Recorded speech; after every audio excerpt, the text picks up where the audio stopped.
This is the shaper setup for stormproofing the sash.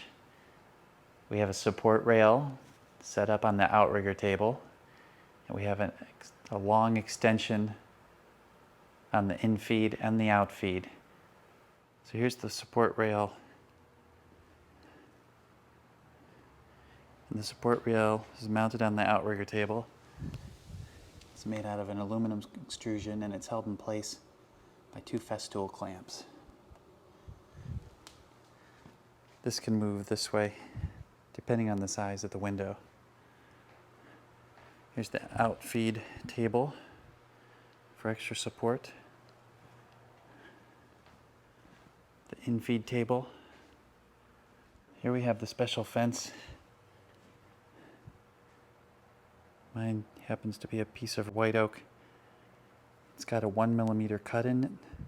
We set it up with split fences, coplanar, and we set it up to the right depth. This makes a nice surface for the sash to rest against before and after the cut, because the stormproofing cut is full face. So here we have a sash before the cut, before the stormproofing cut, and a sash after the stormproofing cut. Here's what the sash looks like first. See, it's not cut yet. And after the fact, we've cut all this away. One of the things that can go wrong with the stormproofing cut is you can dig in and get a divot. This was a practice piece and got a divot in it. You can see that it messes up the gasket slots. Messes up the Euro groove. That's where the Euro groove will be. And it's easy to do. It's easy to mess it up. So the special fence helps that. And being careful, the outboard support and lots of support helps to prevent that. So when I do the stormproofing cut, on the outfeed end of this, we're going to be cutting cross grain. And you can blow out this part here. So what we're going to do, I made a backer board. We're going to put this on here to help prevent that blowout. We're going to put it close to the edge, but not too far, because it needs to feed past the fence here. If you stick it out, it'll hang up, and we don't want that. And there's the backer board clamped on.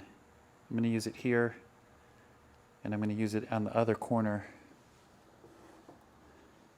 This one is counter profiled, and we'll clamp on after we get 3 sides done and help prevent blowout there too.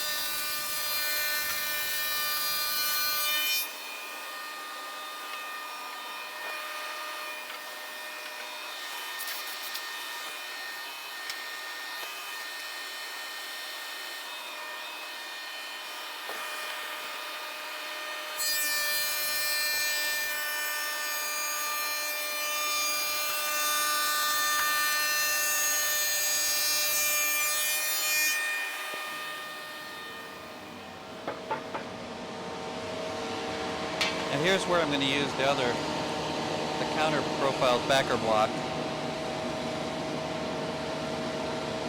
It's going to fit in here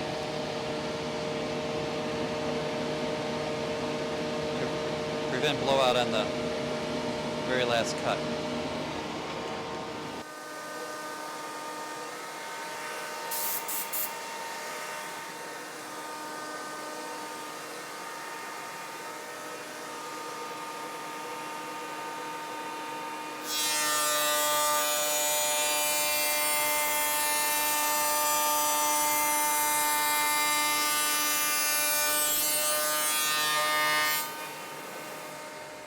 So here's the result of the Stormproof cuts on 3 sash. Here's one, got another one there, Nice clean cuts, nice straight edges.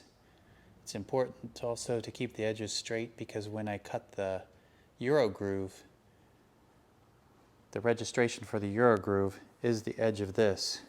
So if there's any divots or snipe or anything, that will cause some issues with how the hardware fits into the Euro groove after the fact.